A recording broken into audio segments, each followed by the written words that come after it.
What's going on, everybody? My name is Keenan White, aka Lefty the Great, and over to my virtual left is a good friend of mine from the RC racing world and owner of ML Toys, Mr. Alan Placer. What's up, Alan? How are you? Good. How you doing today? I'm good, man. It's good to see you. This has been a something in the lines. We've been planning this for quite some time. We're finally getting a chance to get behind the mic and record. And I guess we should just get right into it and tell people what this is all about. Yeah, let's go, man. I'm excited for this. I'm so glad you came up with this idea. I think this will be great for the Power Wheels community. Yeah, absolutely. And disclaimer, I am a complete and total newbie to this. I don't know much about it besides what I've found out on YouTube and I've talked with Alan about. But yeah, I'm geeking out on this. My daughter's geeking out on this, and we're looking to have some fun with all of this. And hopefully we guys can do some justice and bring some insight to the Power Wheels community, give some information to new people like myself that are coming into this. Podcasting is a great way to spread information and messages and all that stuff. I mean, we'll get into my introduction about it, all of that and how that happened. But yeah, I'm happy to do this, happy to branch out into another genre or different type of industry with this and see where it all takes and have an adventure with my daughter doing this. That's awesome. I'm happy to do this too because the majority of questions that we field in our emails are people that have already made a mistake with the Power Wheels, cost themselves money, or having frustration. And the more good information we get out there, the more people will enjoy the hobby. Absolutely. So you're gonna be my Jedi master when it comes to all of this type of stuff, and I am just a Padawan. My girl has become a Jedi Knight, and we'll get there. Maybe my daughter's no, my daughter's just the star. She's just gonna be the one that's gonna be driving and racing and having fun. Yeah, we'll see her as an upcoming racer in the future. Oh, she's gonna love it. She's gonna love it. All right. So welcome everybody to show number one of the Power Wheels podcast. We're calling this one Powered Up Power Wheels. As I said, my name is Lefty the Great. Here's Alan. We're going to introduce ourselves a little bit. I guess I'll go first. So my name is Lefty the Great. I know Alan through radio control car racing, another niche industry sport that not many people know about. Alan is an avid racer, electric racer. We've had some discussions about that because I'm an avid Nitro is the Glory racer. But in my time, I've come to see I love e-truggy. I'm telling you, I really love racing e-truggy. We're gonna get you one. I have one. I Oh, got you got one at Fall Bro. I raced. I did practice it here at SIC. See, we went RC all the way. So Alan has been an avid RC racer. He supports the RC community. He goes to a lot of the races that I go to, and we've become friends over the years. And a lot of his friends are my friends as well. His good friend George has a podcast up in the Northeast racing community. So it's a very tight knit community where everybody knows everybody. How I kind of all fall into this is uh, I'm basically from a small island named Bermuda. It's a small island in the middle of the Atlantic. Yes, like the Bermuda Triangle. I grew up there for the last 17, 18 years. I kind of have been living in the Dominican Republic. Just kind of how life happened. I had a bike accident. That's why they call me Lefty. My left arm 75% paralyzed. That allowed me to move down to the DR, live a great quality of life. My life's been an adventure ever since. I have a whole podcast about my life on my channel, my other channel, if you guys ever want to listen to. But it's been quite an adventure. And this is another part of the adventure. I kind of have a very successful podcast, social media presence, influencer presence in our sport hobby of RC car racing. I kind of cater to the 1/8 scale brand as well, and 10 scale, mostly off-road, but we kind of touch on a lot of things in RC cars. We started the podcast maybe in 2018 with who kind of like Alan, you're gonna kind of be like my JQ. That's what I've been saying. I You got are my that funny JQ. accent. Yeah, you are very similar to JQ because you ain't scared to tell it how it is. You're very smart about all of this. So I just realized that today that you're my JQ. So JQ is a designer, car designer, controversial figure in our sport. We started a podcast. It's very controversial. We talked about a lot of things. It's gained a lot of popularity around the world. And in that time, I have learned a lot about podcasting, doing all this type of stuff. And I've wanted to apply that to a different industry. So that's kind of how this all happened. Uh, so this is kind of what I do for a living. I do the podcast. I travel around the world sometimes to races where I will do maybe my own content for my YouTube channel, interviewing drivers, getting laps of drivers, stuff like that. Or I work directly with the live stream doing race commentary, interviews, and whatnot. So basically, I talk for a living pretty much and earn my money virtually through social media and all that type of stuff. At 46, 40, in my 40s, I learned how to do that. So it's never too late to learn something. In my travels, in my time, I've met people like Alan. I've met many people from around the world that have interesting real jobs. And this is one of them right here with Alan. And I'll never forget how this conversation started. I said, I don't know if you messaged me or we got talking about something. And I said, Alan, what's ML Toys? Like, I had no idea what it was. And I asked Toby, and Toby's like, yeah, it's modifications of Power Wheels. And I was like, what? I'll never forget that. I was like, no way. And The number and one Toby, reaction I get. yeah, it's similar, I guess, to people when they hear RC, right? What? There's people that race this and you get paid? Like some people, I was like, yeah. So that I think encouraged me to message you, and I was curious about it, right? I just wanted to know because it interested me. And I was like, Alan, is this like a side hobby, side job, or is this your full-time business? And when you told me it's your full-time business, I was like flabbergasted. I was like, no way. I dove right into the rabbit hole, right? And just it's funny, as this happened, my daughter was like, I want a Power Wheels for Christmas. She said that. My daughter's 6. She don't speak English, she speaks Spanish. She says, Daddy, I want a Power Wheels for Christmas. And I was like, well, we did buy you one of them Chinese ones that didn't even work properly years ago. And I wanted to get her something decent, right? Something decent. So it kind of all coincided with this. And we kind of got together at a race. We had a discussion, and yeah, we kind of just, I told you what my plan that I wanted to do, and we're here now with the Power Wheels podcast. Like it's funny how meeting somebody from someone that you do a different, you know, in my hobby, I'm Lefty the Great, and that's my nickname, and everybody knows me, and that's my specialty. But now I'm the new guy coming over here. You're obviously well known in this industry. You're the biggest modification shop in the industry, from what I can tell. Lots of content on YouTube about Power Wheels. So it's pretty cool to switch roles here and be like not the expert here. Not saying I'm the expert in RC. Yep, yep. It's interesting to start over, and I'm glad you're in it now because this is a presence that whether it's the backyard basher or the guys racing Power Wheels, we don't have a dedicated podcast to the sport and hobby, and this is, I think, going to be a great advantage um, for everybody who's into it. I mean, podcasts are how we gain knowledge nowadays, and it's fun. Yeah, we got to talk about this. Like I'm imagining that at some point in this year, I'm gonna be all into some controversy that's happened at one of these races because we got parents and racing. It's There's gonna be some drama, right? And I know this podcast is more for the parent. Obviously, it's for the parents and the people involved in all this type of stuff. Well, we're passionate about this, and it's the same passion we see in RC. We see racing. I know Alex. I think is going to be my next guest. Is Alex this? Teeter, we're hoping to get on next. Yes, from Yeah.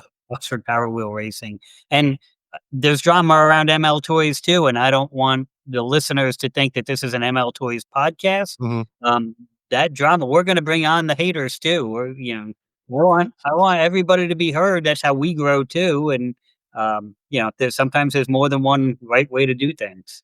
Absolutely. There's JQS right there. He would be so proud of you right now. Like that. Yeah. All right. I guess, Alan, I think you have a very interesting story about how you got into this. I think the people it would be good to hear how this started. So if you can just give us a brief summary of how this all happened for you. Yeah, so for me, my dad started a hobby store in 1974, which grew into one of the largest in the country. It was 2 stories, 10,000 square foot. It was a really fun place to grow up working in. I wound up leaving, becoming a firefighter EMT. It was kind of more my passion, but I was at the World Trade Centers. And after that, left with PTSD and couldn't go back to it anymore. So went back to the store. And when I was in the store, one of the things I learned, you learned it in firefighting, is you're there to serve people. And we kept on getting phone calls from people wanting to modify their Power Wheels. I think that's because our website, we had RC car parts, which had motors and things, and we did Power Wheel repairs. So the two combined, Google, I think, just linked together, and people kept on calling and asking for it. So at the same time that was going on, I was going through a divorce and I didn't have much money to my name. I had $200 and I started a little side hustle. There's more details to it, but basically $200 to my name. Started a website and said, all right, the number one thing people are looking for is motors. So I found, the motors that people were most successfully using, but they were having trouble sourcing them. So we started selling the motors, selling replacement gears, and then one of the big things as you added more power was people needed stronger gears for them.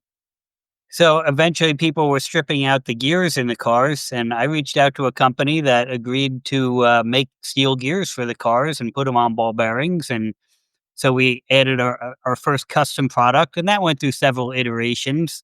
And then we got into batteries. Biggest problem with batteries at the time, it was all the big heavy SLA batteries, and shipping was a big issue.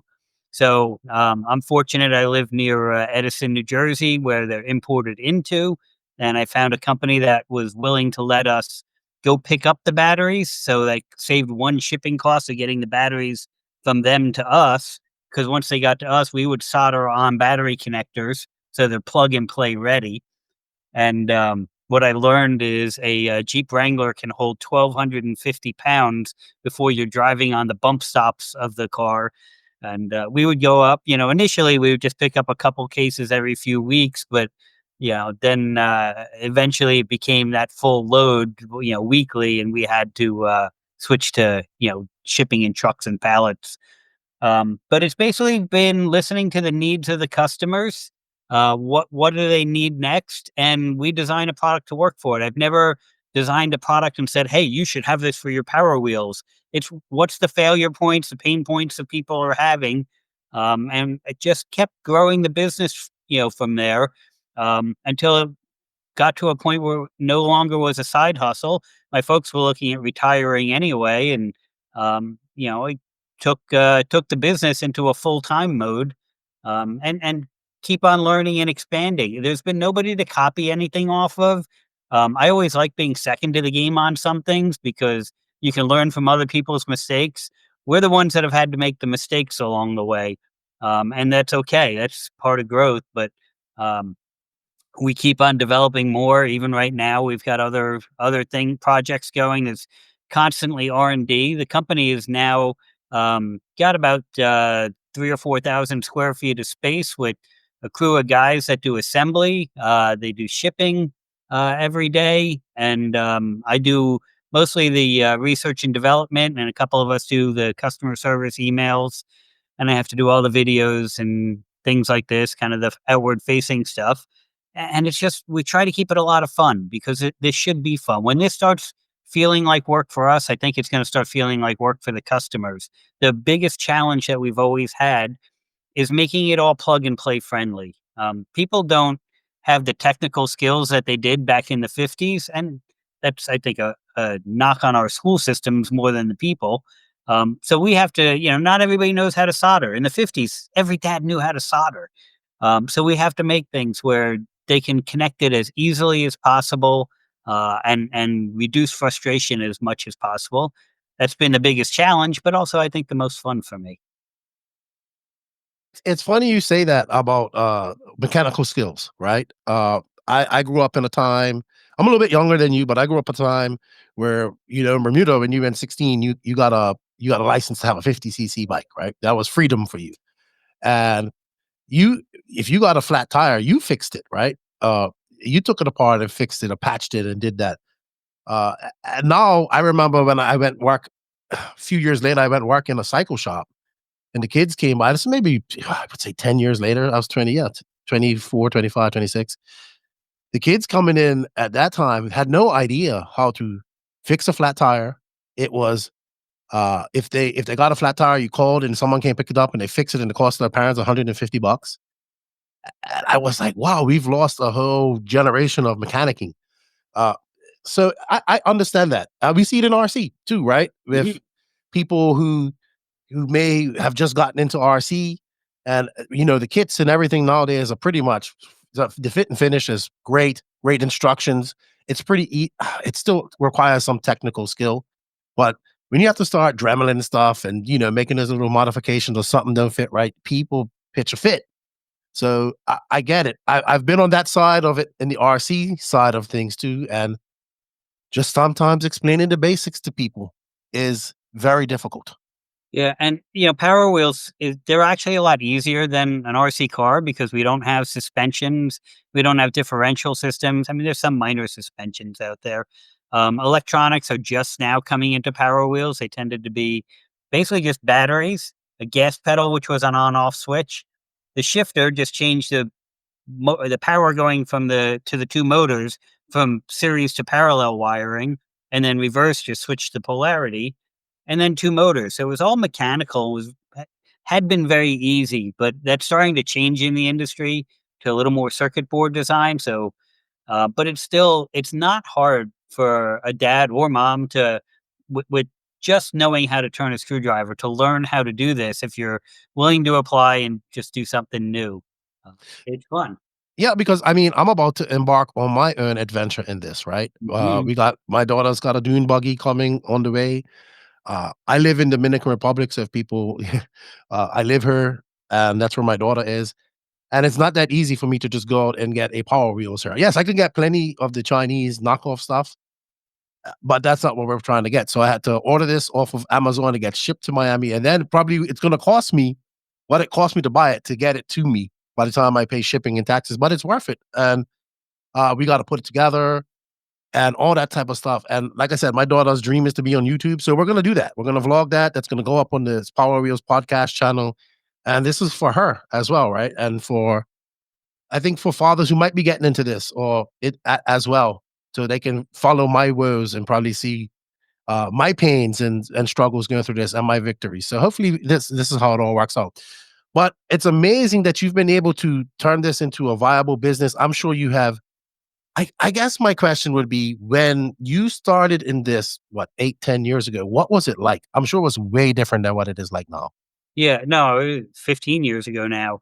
What it was like was sitting on my couch and putting stickers on motors and answering a couple emails and shipping. It was a side hustle, Mhm. everybody wants to have a side gig. Um, and then it became, doing a couple pieces a night to spending a couple hours a night. My buddy George, you were talking about before, where he would come over. We used to just sit and wrench on RC cars. Well, it turned into me working on building Power Wheels products while he's working on his cars. And I just let it keep growing organically. I never advertised or anything.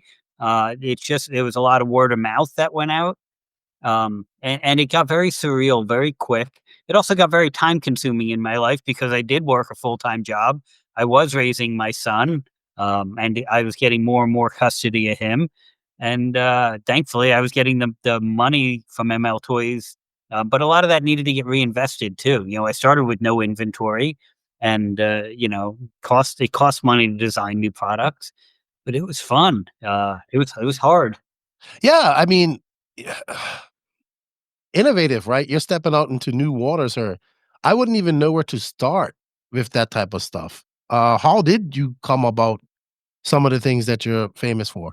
So listening to the customers mostly to start. I'm not an engineer by trade, although apparently you can be an engineer without there's no official like being a doctor. You have to go through the schooling. Like Engineer, JQ? yeah, yeah. But I grew up, with radio controlled cars, which use the exact same fundamentals as a Power Wheels. It's a throttle input, and battery, speed controller of some sort, and motor. A Power Wheels just does it with. There's a lot more power involved. There's a lot more amperage. and wattage because there's more weight that you're moving. There's two motors in it. So you just have to build everything more robust than an RC car. And I would just seek out solutions. If I didn't know how to do it, I'd reach out to RC car manufacturers that, um, that's their thing. They're experienced in the motors or the gears or the electronics. And I said, hey, can we make this work at this scale level, at this size level?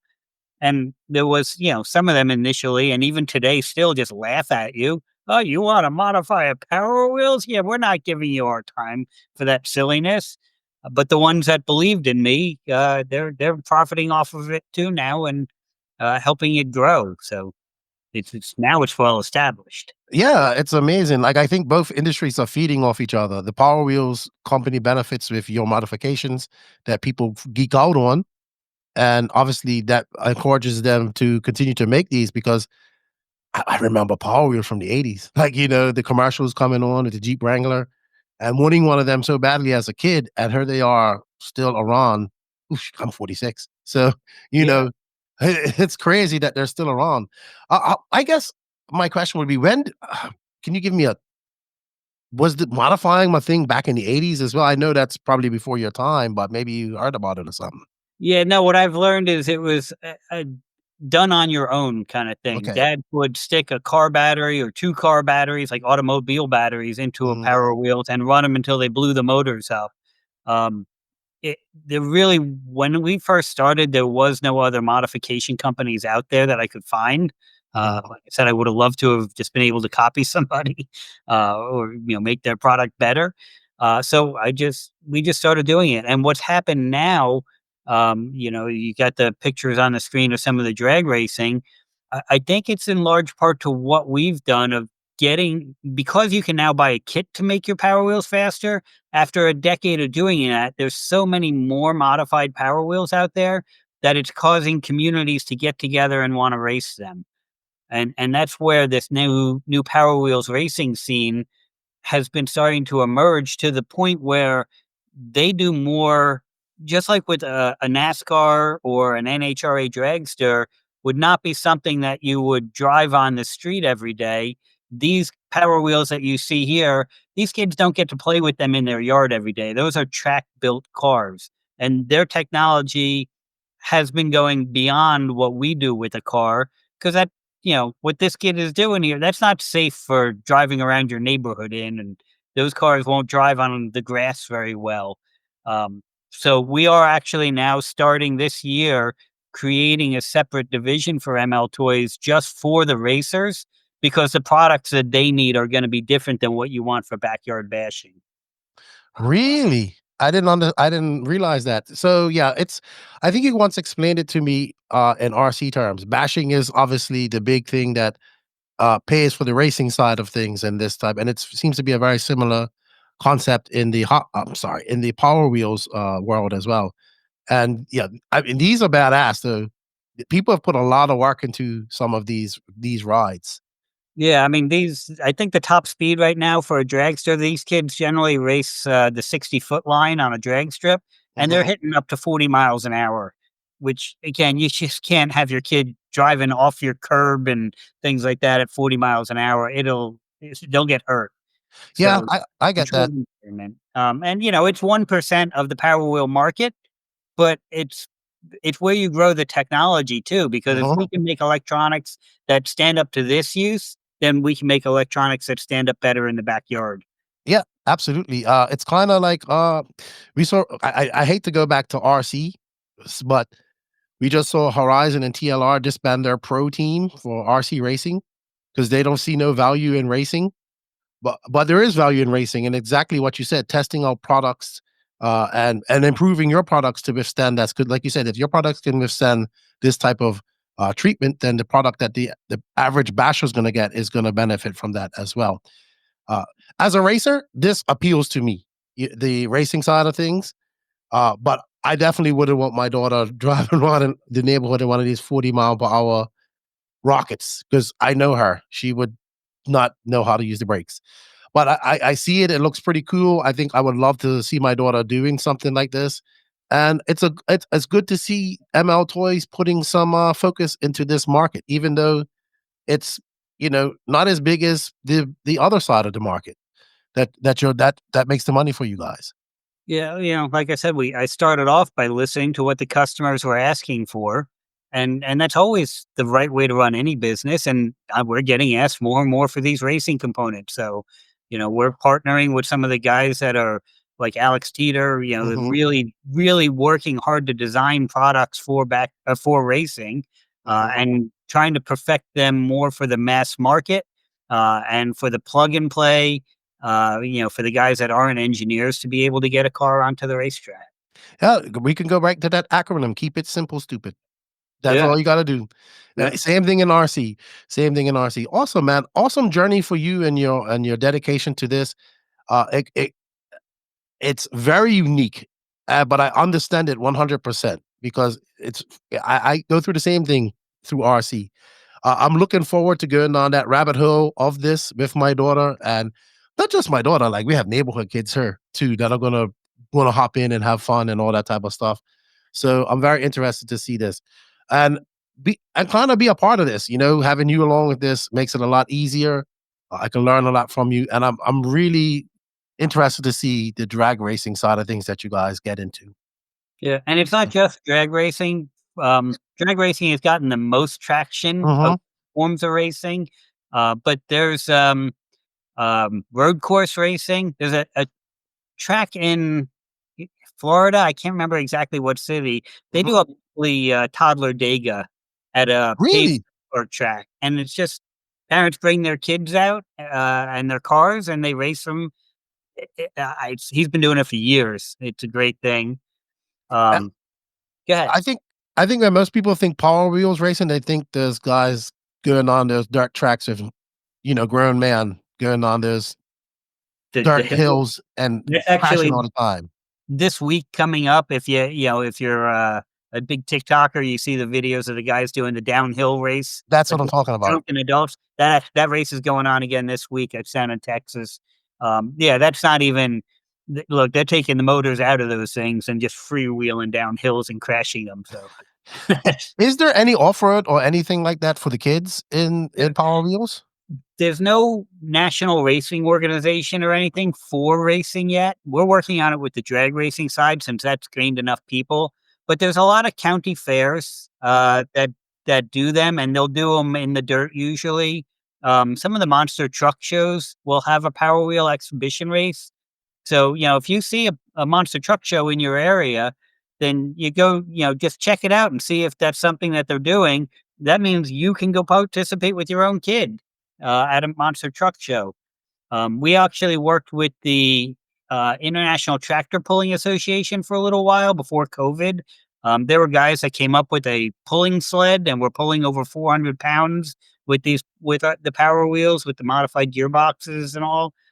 So it's a motor vehicle. Any type of racing you can do with a real car, you can come up with to do with the Power Wheels. Interesting, interesting. I'm looking forward to just discovering more about this interesting new sport slash hobby that I'm developing into. That I never even thought of. Yeah, I guess. Yeah, look at it as just a vehicle that could do everything else and Yeah. anything else. Interesting way to look at it. All right. I think we're gonna move on to our next section because I'm sure we'll have more stories as we go out through our shows throughout the year. But I wanted to do this because I went through this. We're gonna do some do's and don'ts of picking out a Power Wheels, doing some first modifications and stuff like that. I guess for anybody that's chiming in, they kind of thought like me, hey, there's Power Wheels, all types of Power Wheels, but there's not all types of Power Wheels, right? You kind of want to be specific. So, as a new person getting into this, what do you recommend to a person like me to go purchase and spend my money on? Yeah, the name Power Wheels is like the word Kleenex. Mm. So people use it to mean any kid's ride-on car. But Power Wheels is just one company that's owned by Mattel, and they're the second oldest. Actually, the oldest company is Peg Perego out of Italy. So if you want to get into modifying, look, if you just want a car for your kid to ride around with in the yard unmodified, get whatever looks cool and will handle the terrain. Don't buy a Ferrari if you're going to be on dirt, hills, and grass. Uh, but if you want to get into modifying, The Power Wheels brand, Peg Parego brand, and Kid Tracks brand are definitely the most popular, and the reason being they don't use circuit boards in their cars, so you can easily increase the voltage, put different motors in. It's the least expensive, easy way to get a car to go fast. Is if you don't have to deal with electronics that are in them, just analog wiring. We have a section on our websites, upgrades by vehicle, and it'll show you basically in that list of there's probably 60 vehicles in there right now, that are, other brands that we work with on top of the Power Wheels and the ones I mentioned. Those are ones that we've learned that their electronics will handle a little bit more, they can take a little bit more, and they make cooler, different style vehicles. Peg Parego's known for their, Gator and their Tractor, so kinda different look to their vehicles. Power Wheels has faded down the number of vehicles they're making. One of the great things, though, to consider, especially if you're on a budget, a Power Wheels never truly dies. They're plastic. They don't rust out. Again, all the electronics are analog switches and wiring, so they can all be replaced.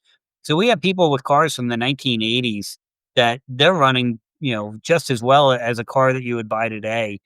So don't be afraid. Look, like Power Wheels doesn't make the Jeep Hurricane anymore. But if that's the car that you saw and you think is cool, go on Facebook Marketplace and find one and get it because you can keep it running forever. So that's the main thing in selecting a car. There's so many cheap import vehicles now, and they make them look really cool. They got the bodies down really nice, but underneath the body, they're using really cheap gearboxes, really cheap electronics. So when you get into modifying them, it would be such a huge expense to do. It would triple the cost of the car, and you still might not get what you want. So that's why we hold off with some of these other vehicles, just because we know that if we started designing the upgrades, you're going to be, $1,500 in upgrade parts just to get to where you could have with, a couple $100 of parts in a Power Wheels or other, better quality brand. Interesting, interesting. I was just looking at some of I assume they were the Peg Perego Mhm. vehicles, or they are. It looks like it's tractors Tractors, and yeah. all this type of stuff. That's pretty bikes. That's pretty cool. Oh, hold on. I gotta accept the cookies. There we go. Yeah, Those look really cool. They look yeah, the Polaris is really cool. The, um, the Gator is popular, and because it's a great backyard car. I don't know if that one's bought into the country. They no, do have a tractor that is so lightweight that, you start modifying it and it's pulling wheelies really quick. really. Oh wow, they have a lot. And they're a lot more expensive, it looks like. They are, they're brought over into the US or, where you're at. It's, a lot of import costs for them to deal with. But you definitely get what you pay for with this hobby. When you see a car that's more expensive, it generally does have better quality equipment on it, and a little more size, which helps with the off-roading. You see some of them have suspensions on them now, which makes the ride more comfortable and preserves the gearboxes a lot better. Do you get to work on these? Do you have any of these in at your place that you work on and test on? Oh, yeah, yeah, I have a shed loaded with cars that we keep for, testing. Right now, we're working with the Huffy brand, is the newest brand we've just started, doing modifications for. And, yeah, so what we do is we get, when again, listening to the customers, we see what's the most popular cars that people are trying to modify at any time. Huffy's been very popular lately. So we'll get a car in. We try to work directly with the manufacturers. A lot of them are afraid of the liability, so they just won't. And it doesn't matter. We'll do it anyway. It's just easier if I can talk to their engineers and, have them send me extra motors and electronics and things. Um, and we'll work on that car for as long as it takes to get it as fast as we think we can, and make lighting kits for it and other things. And then if the car hasn't been chopped up too much, we'll turn around and make it a donation of some kind. Whether we just give it to, we'll sticker it up for a fire department, or the last one we did was for one of the raceways doing a cancer drive. Uh, that's the one we're working on right now. Is the F-150 from Huffy. That's what we're looking at right now. It looks pretty cool. Yeah, they did a nice job marketing. They have a 12-volt version also. Yeah, so they got the licensing from Ford, and it's really one of the only realistic trucks that are newly produced on the market right now. They have a C8 Corvette that they're making. I don't know if it's on their website currently. I think they ran out of them. Um, yeah, they've got some. Well, there's a couple other ones. Yeah, their website I think is only showing what they have in stock right now. Mhm. They do have other vehicles, and what's nice when you start working with the brand is a lot of times they're going to replicate the gears and electronics from one car to another, so it makes our life a little easier designing the parts for them. Yeah, are the parts interchangeable between some of these? Between from one car to another within a brand, they're often interchangeable, Mhm. but we get this a lot. People want to swap the tires from one car to another. That stuff never is from brand to brand. It's Ford, Chevy, Fiat, Mercedes. They're all different companies and they all design their own stuff. So something can be off by, 3 millimeters in fit and you'll be cursing and yelling. And it's frustrating for us too. It makes it more expensive to design the modifications. It would be nice if they made things more universal. Power Wheels, almost no cars, two cars use the same tire. I And didn't even see the way that. the tire mounts to the car, yeah, I've got like a couple tires here, and you can see that hole is way different than that hole. Mhm. It drives us nuts.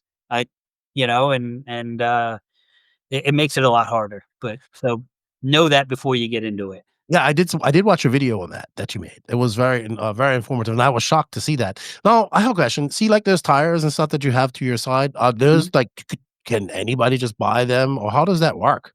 Yeah, I mean, you can buy replacement tires. There's a couple of Power Wheel tires. These are two of them that we've actually gone out and made new treads for because these two tires had such aggressive off road treads.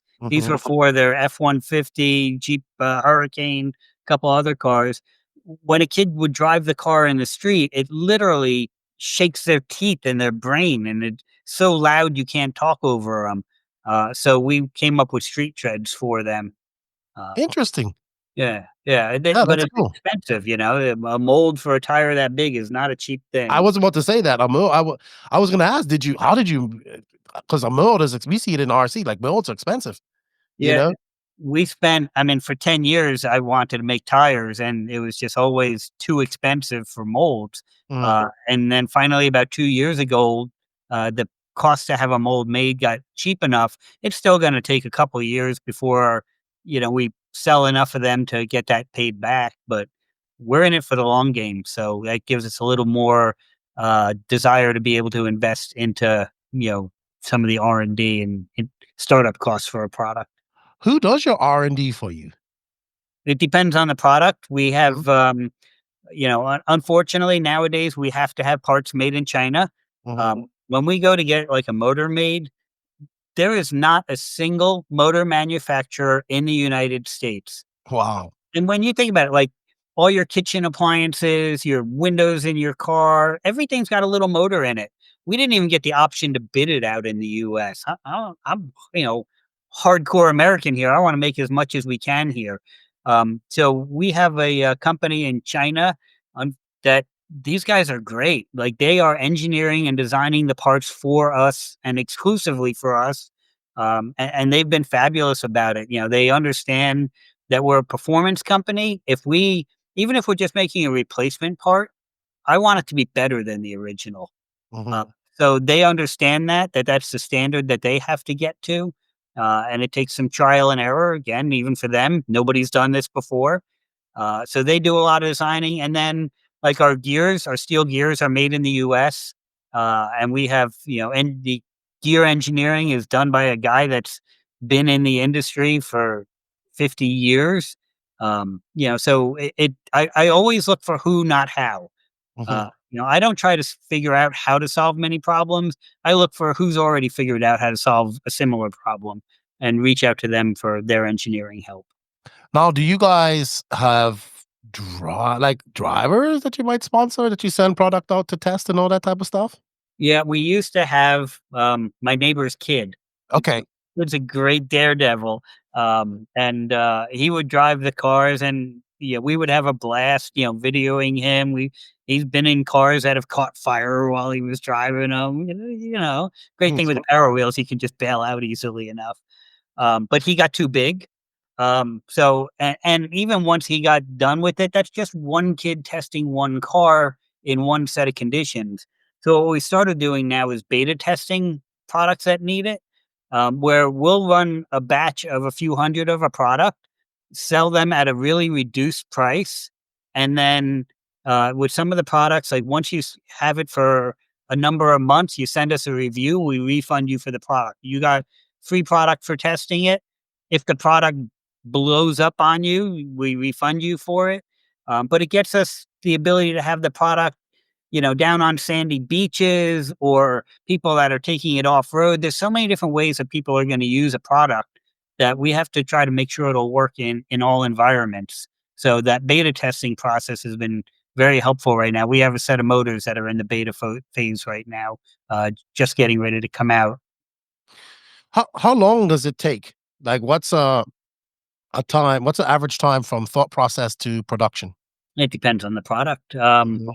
Like a new set of motors, we'll get if I, decide I want to change something on a motor, it'll generally take me about 2 or 3 months to get the first test motors that we want to do a bunch of bench testing on.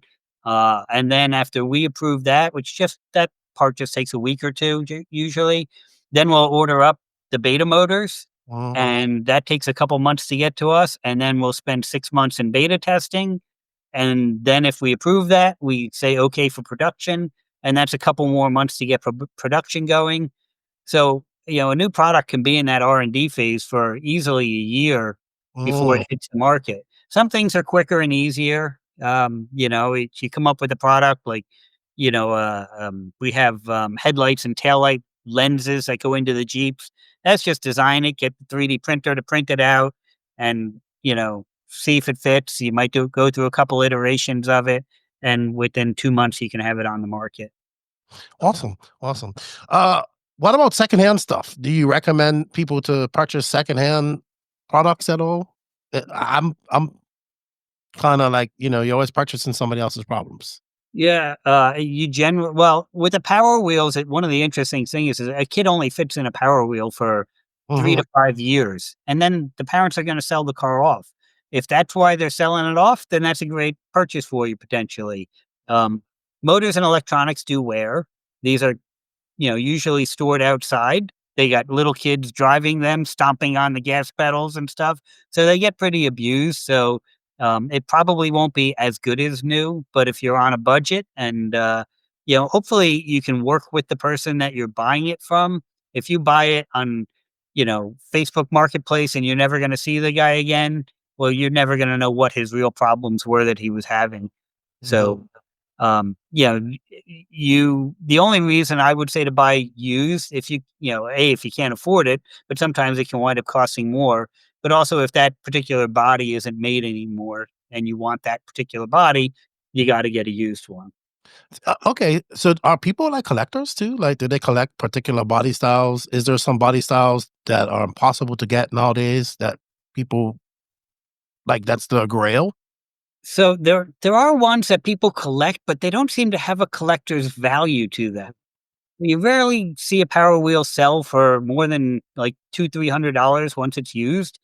Um, Even if it's been new and stored, they don't really hold a ton of values all the way back to the 1980s. It's just, we all want the toy we had as a kid, but that's a big one to try to store.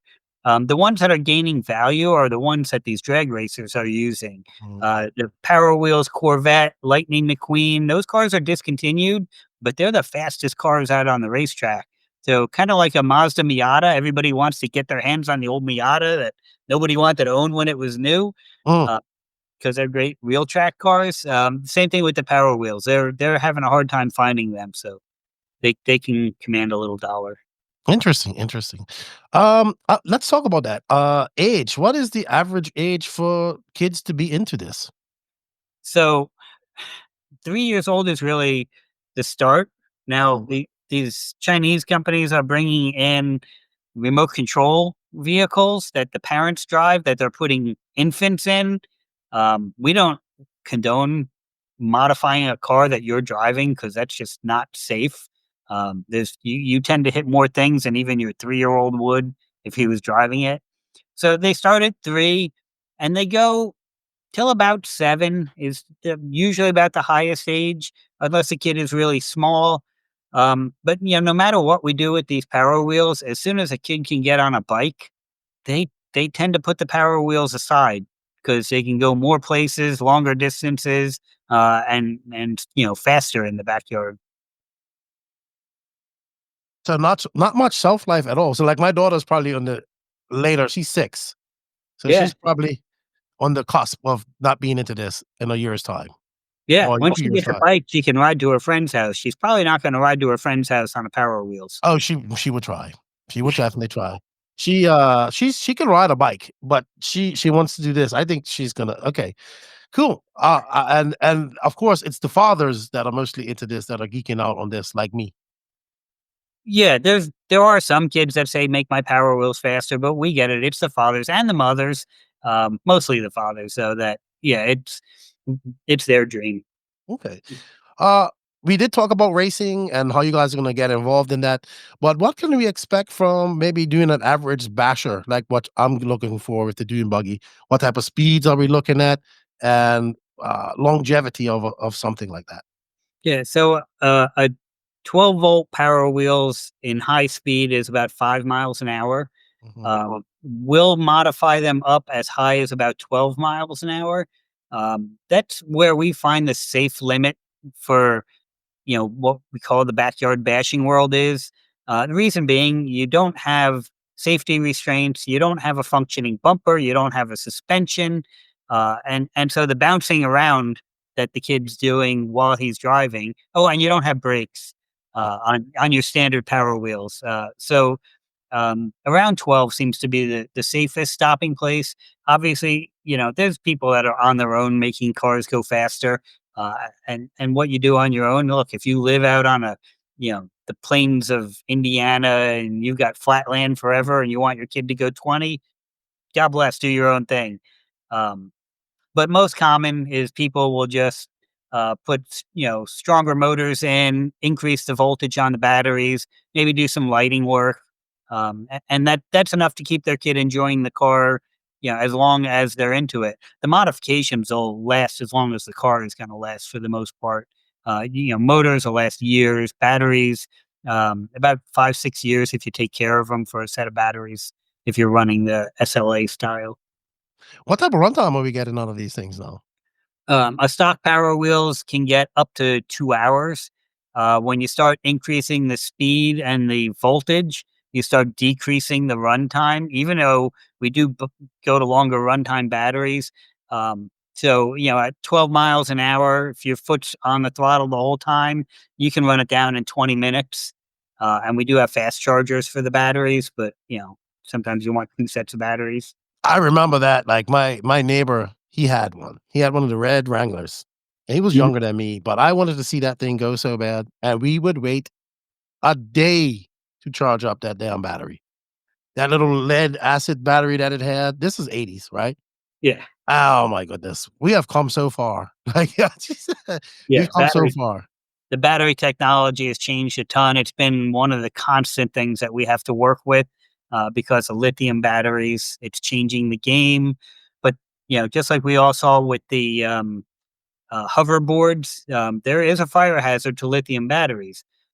Those hoverboards mostly caught fire when in use. They had different charging issues, but Mhm. it's because of the amperage draw of having a 150, 190 pound person on a drawing. It just creates a lot of amp draw for the motors to be able to move. And we see the same thing with power wheels. There's even more amp draw. And so more risk, and it takes a lot more responsibility with the batteries to make a lithium not blow up with them. And we've seen our fair share of lipo fires in RC. Yeah, I mean, in racing world, we're pushing batteries right to the edge. If you're 2 seconds from exploding, you're the fastest you can be. So we Absolutely. run right on the edge. Absolutely. All right. I guess my last question in all of this, I you would be a better judge of this. If you asked me how big RC is, I would say maybe 30,000 people do 8 scale worldwide. I would say maybe, maybe a little bit more, maybe a little bit less. How big is this? Do you think? Yeah, that's been a constant challenge we've been working with our marketing company to figure out. Um, I'll go from the small to the large. So the Power Wheels racing scene, there's probably maybe 2,000 around the country that are racing. And that may sound like a lot, but when you spread it around an entire nation, it's still a small growing sport. If you asked me this question 3 years ago, I would have said there's 500, and I think that might have been pushing it. So it's exponentially growing. At the other end of the spectrum, there's over 1 million ride-on cars produced every year between Power Wheels and the other brands. And again, they never wear out. They can last forever. So the potential is huge. And the backyard basher market is, that's, probably 100,000 or more a year that get into building a backyard basher for their kid, making their car more capable. Look, there's nothing more frustrating when you than spending $500 on the Power Wheels for your kid, and a couple of months later, he's tired of it and doesn't run it anymore. It's because it's not exciting enough. The manufacturers are a little limited by some laws on how fast they can go out of the box, but those laws don't apply in the modifying world. And so you can after it's out of the box, what you wanna do is, get it a little more fun for the kid, and that same car that you vested in once to modify, the kid will run for years. We get, parents that now because we've been doing this for so long, the car is now on its 3rd kid, and they're all having a blast with it, or they'll have a fleet of cars for their kids and for the neighborhood, and there's definitely longevity to it. Yeah, and if there's a million produced per year, they're producing a million because they're selling a million. I would Yeah. say. So and like you said, they don't get yeah, some will get sold, some will get wrecked, but usually a million new users. It's as we talk to, it's like we have a time limit and for this as well for a few years for the people really hardcore into it before the kid moves on and whatnot. So interesting stats, man. Interesting stats. I always like to know things like this because I always compare it to RC because our thing is like, why can't RC be bigger? Well, because we're not selling a million units of 8 scale cars a year, I would say, No, I don't think we are. So, unfortunately. All right. Uh, cool. I've enjoyed that little catch up with you and do's and don'ts of buying a car. We're gonna have our little tech session right here. I call it the bench racing Q&A. We're gonna figure out a name for this. I don't know. Maybe our viewers, once they listen to this, they could suggest a name for this tech section that tech segment that we're gonna talk about her. But I'm gonna apply from you. I've got a question for you. I Sure. am a new father doing this, which obviously I am. What would you suggest for me to change first or look forward to plan on changing in my dune buggy that's coming here in a few weeks' time? Yeah, number one question that we get, and we catered the website to really explain all that a lot. Um, you're getting a Power Wheels Dune Racer, as I understand, very Yes, sir. very popular vehicle. I think we got two of them here in the shed. Um, the easiest place to go to is the motors.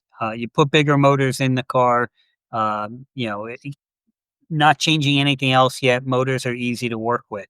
Motors are very confusing. These are two different motors that we have. We actually only make two different motors. That's all we found that you need. Um, Motors are very confusing to people, though. When you start Googling on Amazon, people think, oh, I need a higher RPM motor. Well, first of all, none of the ride on companies tell you how many RPMs their motors are to begin with. And we don't tell you how many ours are either. Because people mistake RPMs as how fast the car is going to go. Well, if I have a 10,000 RPM motor, a 20,000 RPM motor is going to make me go twice as fast. Well, think about your real car.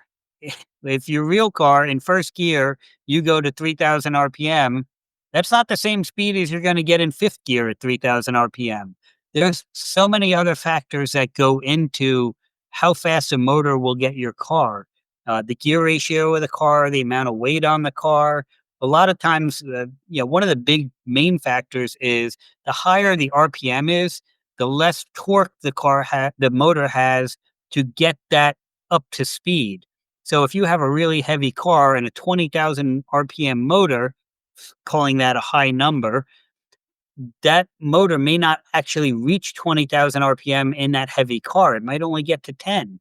Whereas if you had an 18,000 RPM motor, it might get to 12,000 RPM.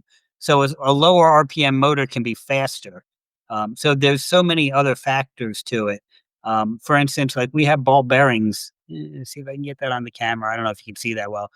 Most boat motors use bronze bushings on the end, and they're good, but a ball bearing has less resistance to it, so the motor doesn't have to work as hard to spin itself. We put cooling fans in the motors to help keep them from overheating. The cooler a motor runs, the more efficient it can be. And then there's a lot to the number of windings in it, the strength of the magnets that are in it. There's a lot of tech that goes into a motor. So what I'm basically boiling it down to is you need a motor that's built for the thing you're using it for. The same motor that's used in your power drill at home or your uh, blender, blenders spin really fast, but that's not going to work in a power wheels. It's just not going to have the power you need. So you need motors that are designed for, the weight of the car and the kid, say 150 pounds combined, in off road with the gear ratios that the cars are running, and that's what we've learned to develop. In the beginning, we were finding motors that existed for robotics and other things that worked well, but now we've come far enough and have more to invest into it. We're having these motor manufacturers design and test specifically for the weight of a vehicle and the voltage. The voltage is important. This is your standard 550 motor that most cars have in them. These can run a good quality motor can run at 18 volts max in a 550. Anything more than that, you're gonna smoke the motor. And then you get into these 775 motors, which are much bigger and they'll handle more voltage. Their ideal voltage is 24 volts. We get people running them at 36 volts. But if you just said, "Oh, give me the biggest motor," and you run it at 12 volts, well, this motor is actually going to go faster than the big motor because this is designed for that RPM range. So choosing the right motor, don't just choose, again, the most common mistake by RPM. Choose the motor that's designed for the use you're going to use it for. Motors have to get broken in properly to get the most power out of them and to keep them from just breaking. Follow the instructions that come with the motors. That's my basics on motors, your easy starting modification.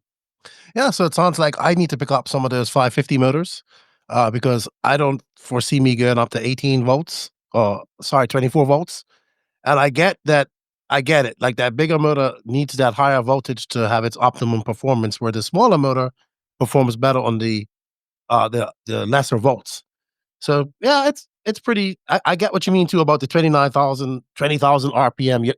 With that weight and without gear reductions and all that type of stuff, you're never going to see 20,000 RPMs. You need torque, right? You need torque to get that thing moving. So great tech tip. And I guess my next question would be how I know you have how-to videos on doing this, but what would be some of the basic tools I need and how long should I expect to take to do this? So it depends on which modification you're doing and which car you The have. motor change side. So the motor change, most cars, it's remove the gearbox just so you can get to the motors. Um, you on the end of the motor is a pinion gear that goes on there that Mhm. connects to the gearbox. So you'll attach a pinion gear with a set screw. We have quick change motor wires that clip onto the motor. So again, no soldering. You just clip your wires into these connectors. And so you can put a set of motors in half an hour. Tools wise, it's wire cutters and strippers and screwdriver, usually Phillips head, just to take your car apart and get to the motors. Not hard to do. If you built your car new, then you saw the motors. Yeah, and you know what? You guys can go over to ML Toys YouTube channel. I'll leave a link for it in the written description of this show, and he has a plethora of content on different things. And I've been watching a lot of them and learning a lot from you. And you have learned a lot about this stuff. Well, you have to, right? and the knowledge that you have, and the way you present it, it's very it's very easy for everybody to understand. I like when you're like, do not do this, do not. I know you're saying that because you've probably had hundreds of calls of people doing that, and I know how you feel. I know exactly how you feel. Yeah, it gets a little frustrating. Our FAQ section on the website is based on anything we get asked 3 times, then it gets put in the FAQ, and the hardest part is getting folks to read. Hopefully anybody that's an hour into this podcast listening means you're also gonna listen and read the instructions with them. Because it doesn't matter how much content we create to help everybody, you gotta be willing to take a few minutes to get the knowledge before you start modifying. Absolutely, absolutely. All right, I think we're gonna finish this off here. We're just going over an hour. Future of Power Wheels. It's always good to look at the future of this. You would know way more about this than me. You've been doing this now for 15 years. What does the future look like? So I think the future is looking like more and more electronics in the cars, less and less of the easy modified mechanical. It's making our life a little more challenging. Um, a lot more imported cars, but they are looking cooler. So I like that part of it. I know we're seeing the racing grow. We are working specifically with the drag racing community to set up an organized racing body so that tracks around the country can all run the same rules. Anybody that's looking to start a track will have an easier time getting racing going, and because they don't have to recreate rules. And we're going to work on insurance for the track owners that they can just add on to existing insurance through the organization. I'm looking forward to seeing the racing grow because we see a lot of kids segue into other motorsports from there, quarter midgets or junior dragsters, or whatever it is. And we're also seeing this sport is getting a lot of fathers and sons, fathers and daughters, mothers and son, whatever, to work together a lot more, to have a common interest and hobby, and especially in the mechanical and electrical fields where they're actually learning to solder, learning how to turn a screwdriver. That to me is the most rewarding thing, is when I see a video of a kid actually working on the car himself, or a father and kid working on it. There's nothing more rewarding than seeing some of these skills that our country is losing coming back through something as simple as a Power Wheels. It's yeah, very interesting. It's kind of very similar. Like I keep going back to RC because Oh we yeah. want father and sons, and I'm always a big proponent of the children. Promoting them and giving them something to. Obviously, RC has a lot more longer shelf life, but we get to that point where in RC, where these fast kids, they get 16, they got a car, they get into girls, they ain't worried about RC, and then they come back when they're like 24 and they were fast, but not fast anymore. So we have to make it. I love the fact, I'm a big proponent of having a proper federation, all that type of stuff. I think that legitimizes a lot of things. Have some set rules, have a ranking system, make this rewarding for these young kids, because that's what I'd like to see with my daughter, right? I want her to be the national champion of something or whatever, and it would be great to be official. And like you said, you never know where this leads. I know there's like some famous racers and people that are into the modification side of things that you've told me. I don't know if they're into the racing side of things, but usually that goes hand in hand sometimes. If you're a racer, you're eventually gonna get into racing somewhere, some way, somehow. So all good things. I still think that this kind of suffers from the same thing that RC suffers from. It people just don't know that it's a thing. They know there's Power Wheels, right?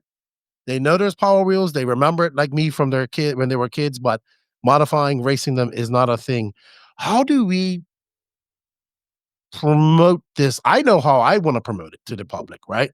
But what would be your dream in trying to get more people into this and promoting it to the public to say, hey, this is what we do?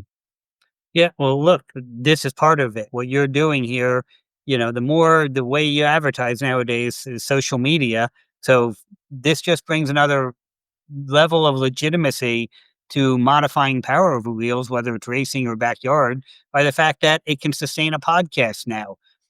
My dream would be to, have our name on the side of a NASCAR. But the hobby isn't that big yet. Even RC car racing, we've tagged a couple fenders here and there, but um, it's just more and more exposure. It's going to take time, but yeah, it's that's it. To me, the ultimate is get us involved with NASCAR, Formula One, off road truck racing, Supercross. We Mhm, worked with a lot of the drivers in the past, but of course they're contractually bound. We can't say, "Oh, this race car driver is running our products." mhm, It would be mhm. so good to have, a NASCAR driver holding up a product and saying, "I modified my kid's Power Wheels with this," and not for our business end, but for to grow the hobby and make other people realize this is something they can do. Yeah, it's what we're looking for in RC, Mm. that big name, somebody that could do it. So it's very similar to what we're doing. So that's why I can understand all of those points. Like our dream. Will we ever see this on Netflix? Like, I always say that RC is so obscure, it doesn't even make the most obscure sports list for Netflix. And I don't know, maybe this is similar. Maybe it's a little bit more well known. I don't know.